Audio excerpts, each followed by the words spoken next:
Hello, welcome. Thank you for joining us on this edition of News 2. I'm Sandra Gumansing. In our top story, fast food patrons and workers were held hostage on Friday on St. Thomas.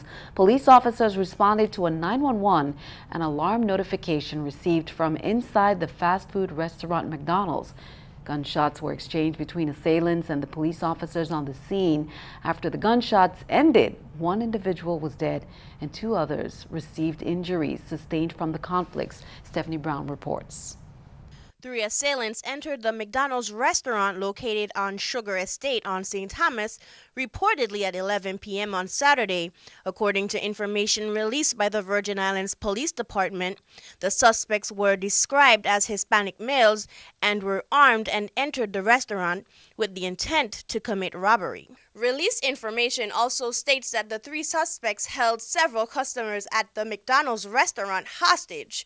However, it is unclear whether those assailants held those hostages before or after the police arrived on the scene. First of all, we'd like to recognize the brave men and women that were in McDonald's at the time and still managed to call 911 to let the police know what was going on. Hostages, no one was injured, no police officers, none of the hostages. So we're very grateful that took place. Reports indicate that the police were alerted of the robbery while it was occurring. Subsequently, after observing the suspects, officers ordered the 3 men to put down their weapons and exit the restaurant. Officers reported that soon after they heard shots being fired from inside the McDonald's restaurants and officers returned fire. 2 suspects sustained gunshot wounds and 1 assailant died. A press conference was held late this afternoon regarding this incident. We have all the suspects have been identified that entered that establishment. Was 2 minors and 1 adult. Presently, the investigation is still ongoing, even though arrests have been made. So, again, we just want to thank the public and the community for their calls also. For News 2, I'm Stephanie Shalana Brown. Now, Police Chief Jason Marsh also stated in the press conference that the suspects may have been involved in other robberies that occurred in the last 10 days. Shortly to the public, count of 2 to keep you updated. Well, a statement from Arcos Dorados, who is the franchise owner of McDonald's U.S. Virgin Islands, said in relation to the event at McDonald's Lockhart Gardens restaurant, they stated, "We deeply regret what happened, where there was an attempted robbery of the restaurant, and according to the information given by the police department, 1 person lost his life. We are focused on assisting our employees who were working in the restaurant and cooperating with the authorities during the investigation process. The restaurant will remain closed until the investigation is completed and the area secured." On March 23rd, in other reports around 10:55 a.m., detectives from the Virgin Islands Police Department Economic Crime Unit, they executed an arrest warrant and arrested Jessica Hernandez, who is charged with obtaining money by false pretense and identity theft. Police say on December 23, 2016, detectives from the Economic Crime Unit initiated an investigation into a fraud case. The investigation revealed that 33-year-old Jessica Hernandez did knowingly and without consent stole the victim's Banco Popular debit card and made several unauthorized transactions without permission. Bail was set at $10,000. On Sunday, March 26, police say at roughly 1:14 p.m., officers were dispatched to Belongo. Contact was made with a victim who stated that she met the suspect in Puerto Rico, where he convinced her to come live with him at his residence on St. Thomas. She said shortly after her arrival to St. Thomas, the suspect began to initiate intercourse with her, and on several occasions the suspect held her down on the bed, forced himself on top of her, and raped her. She said she attempted to vacate the residence when the suspect grabbed her by the throat and kept pushing her, almost throwing her over the embankment. She then called 911. After the victim was interviewed by police, the victim's advocate and an employee of the Family Resource Center were notified of the incident. She was transported to the hospital. On March 21st, 2017, around 11 a.m., the Animal Cruelty Investigations Unit executed an arrest warrant in Estate Wim, Frederickstead, where 28-year-old Norman DeCastro Williams, aka Mandy, was arrested for the charges of animal abuse in the first degree and disturbance of the peace. Police say on January 21st, 911 Emergency Center received a call from an individual who claimed that a neighbor shot one of her dogs with a pellet gun, killing the dog. Upon the arrival of the police officers, the complainant and the owner of the dog identified the suspect, who was later questioned and admitted to shooting the dog with a pellet gun. A pellet projectile was removed from the dog's body. And here's an update. 44-year-old Jacobo Garcia turned himself in at the Wilbur Francis Command in Frederickstead. You may remember he was wanted for assault, third, punching and physically assaulting a family member. The VIPD Domestic Violence Unit is available to assist. You can call 778-2211 on St. Croix, 774-2211, or the Victims Advocate offices on at 340-712-6020 or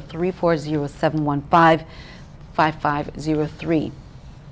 Former police captain Enrique Saldana was remanded to the Bureau of Corrections Friday night, minutes after the jury found him guilty of killing his wife almost 3 years ago, according to the VI Department of Justice. Following 5 days of testimony and after 4 hours of deliberation, jurors unanimously convicted Saldana, 53, of 1 count each of second-degree murder, second-degree assault, and 2 counts of third-degree assault, all crimes of domestic violence in connection with the May 2nd, 2014 death of his wife, Jeanette McGrath Saldana, 43. Sentencing is scheduled for May 3rd. Attorney General Claude Walker expressed his satisfaction at the outcome. He said, quote, "I am very proud of my prosecution team and the entire McGrath family because the cards were stacked against us from the very beginning. But through the desire to achieve justice for Jeanette, we did not relent. Saldana murdered his wife just to heal his enlarged, bruised ego, and so, now that the jury has found him guilty of second-degree murder, he deserves to spend the rest of his life in jail, and that will be our recommendation at sentencing."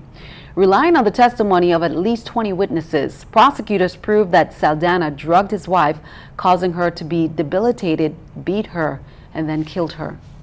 Following the murder conviction on Friday, Governor Mapp said, "This is another tragic moment stemming from the scourge of domestic violence. It is a plague haunting many families, and we must do all we can to shine the light on this," the governor stated.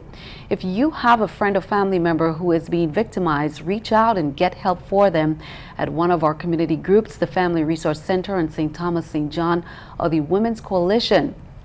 He said all victims can be assured that my administration and the VI Department of Justice will do all within their power to protect you and hold the abusers responsible. He said, "I congratulate the entire team at the VI Department of Justice for the successful prosecution of Enrique Saldana, an abuser who thought he was above the law."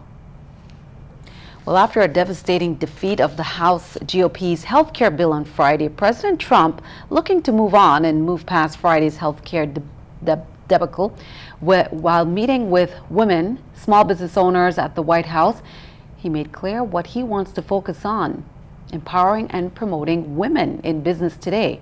President Trump is hoping to embark on a new week by shifting focus back to some of his central campaign topics. Keeping our eye on the economy, let's take a look at the stock market watch at the New York Stock Exchange. According to the numbers, we can see the Dow down 45, NASDAQ up 11, S&P 500 also down. Well, coming up on News 2, transfer centennial events kicked off on St. Thomas last Friday and continued on St. John this weekend. We have some highlights for you. We'll be right back.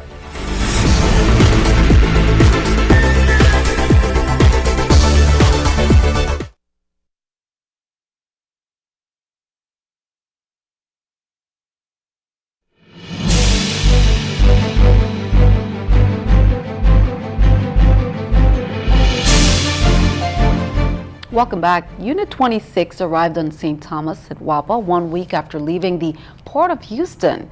The 200-plus ton unit was offloaded and transported to the Holly Power Plant on Sunday, March 19th.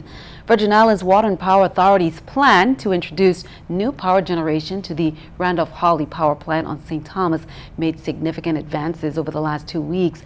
Not only did WAPA take delivery of a 22-megawatt unit to add generation capacity to the power plant, the utilities management entered into a formal agreement with Finnish power producer Wärtsilä for the immediate purchase and delivery of 3 new generators with an option to purchase an additional 3 in 2018. These are major steps forward in the authority's efforts to not only stabilize the power plant but provide more reliable and efficient electric service to WAPA's customers. WAPA's Chief Executive Officer Julia Reimer Sr. said the arrival of Unit 26 immediately infuses new generation capacity to the power plant.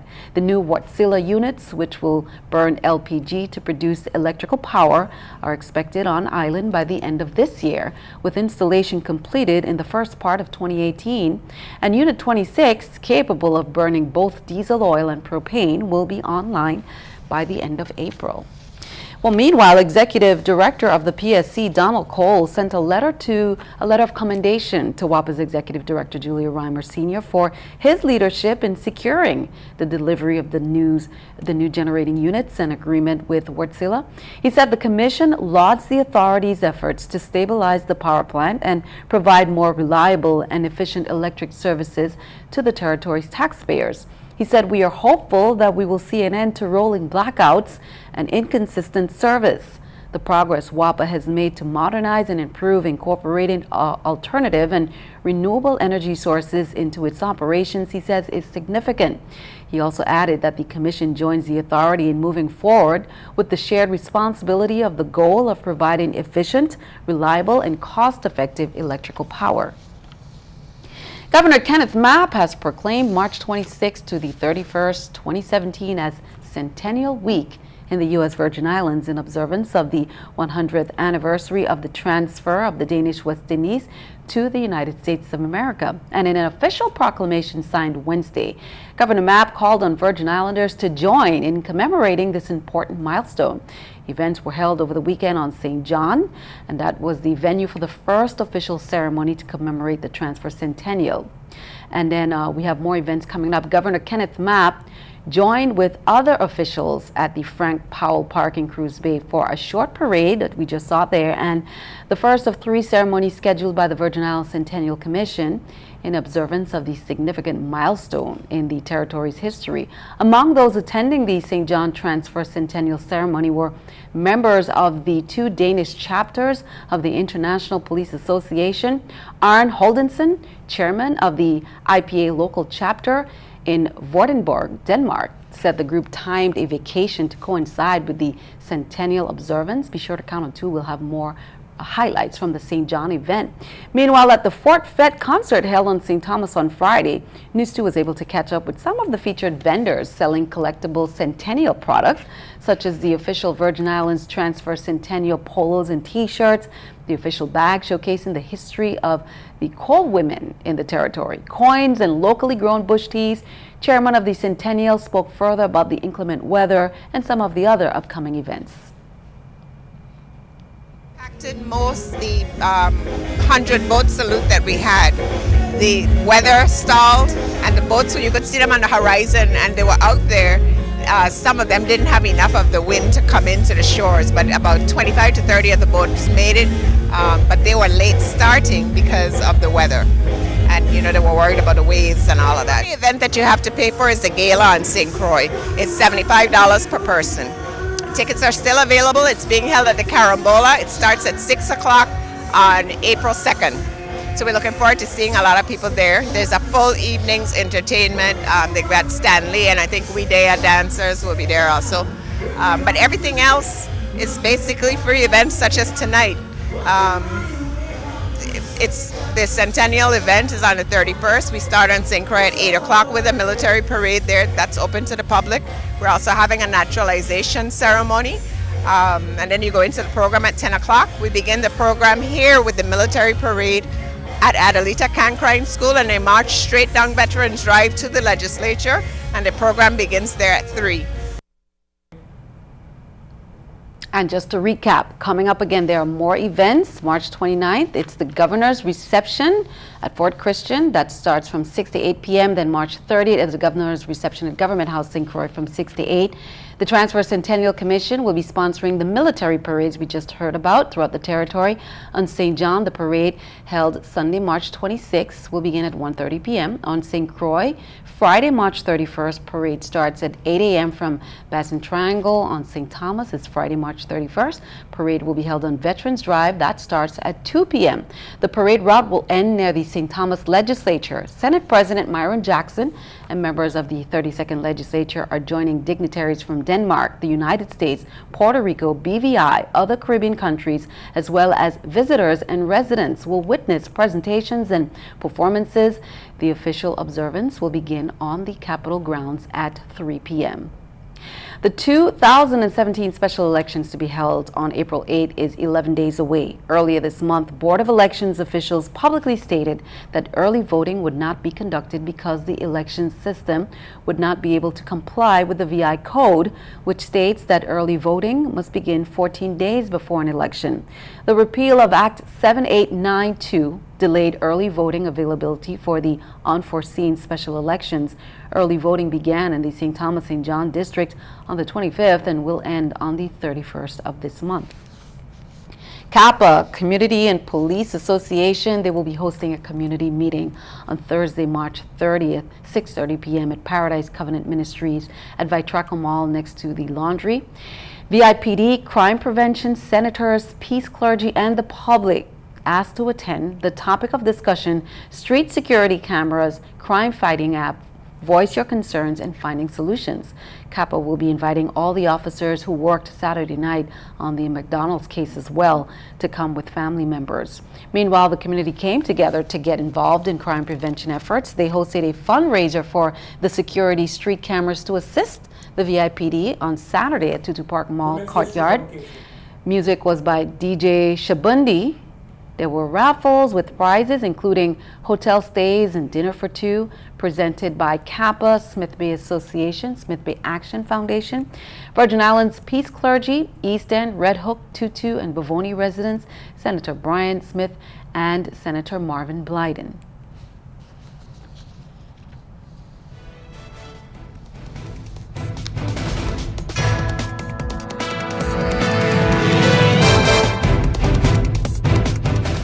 Well, we continue our Women's Recognition Month. Delta Dorsch is a pioneer, Virgin Islands educator, storyteller, and cultural bearer.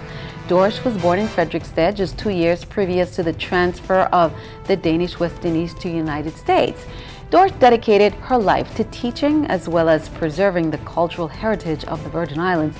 In 2010, the University of the Virgin Islands named their campus residence hall in her honor, and Fredericksted's Dorsch Beach also bears her name. Delta Dorsch passed away in 2005, and recently her niece Claire Roker reprinted one of her books. Here's more. I want to give you her objective for doing this book in 1999.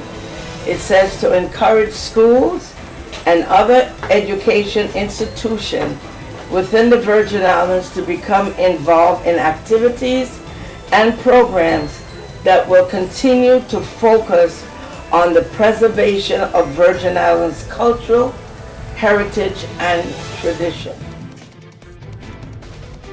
What a great honor there. Rugby, the sport, is garnering some interest. You want to learn more about that sport? There's been some events lately in the Virgin Islands. Here is more.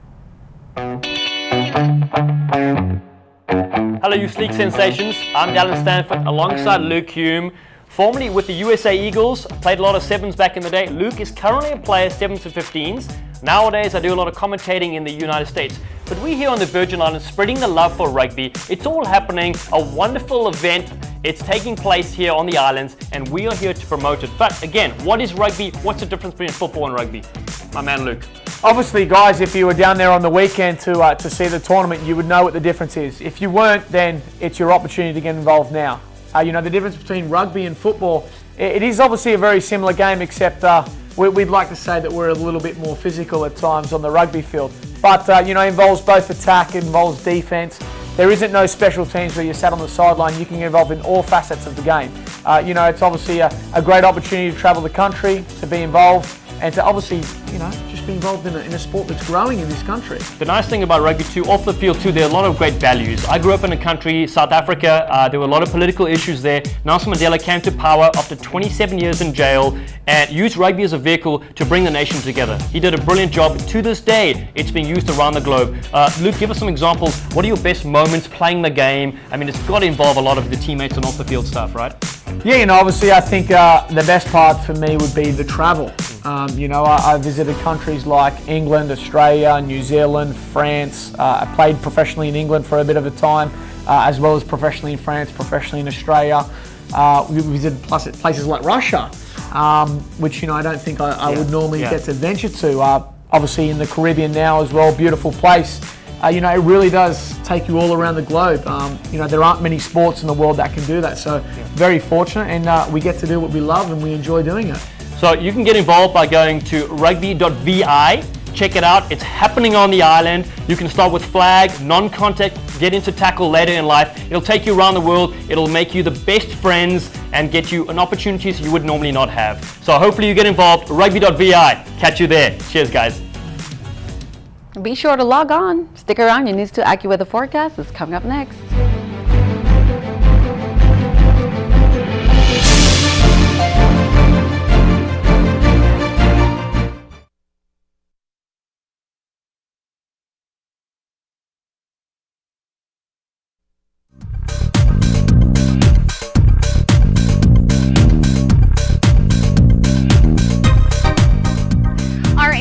Of low pressure that developed earlier this week across much of or just off towards the north of Hispaniola has now pulled off into the Atlantic, approaching Bermuda, and as it has done so, it's pulled away a lot of moisture, though we continue to see our winds out of the south dragging up some of that moisture here with a couple of brief passing showers. We'll continue to see that for tonight, but things are going to begin to dry out here. Look at our current radar. A lot of those showers held off towards the higher elevations of Puerto Rico. Not too much going on around the Virgin Islands, so we are looking at partly cloudy conditions. Can't rule out the brief passing shower for tonight, low of 74. Now into tomorrow, out towards St. John, some sunshine returning to the area, 83 degrees.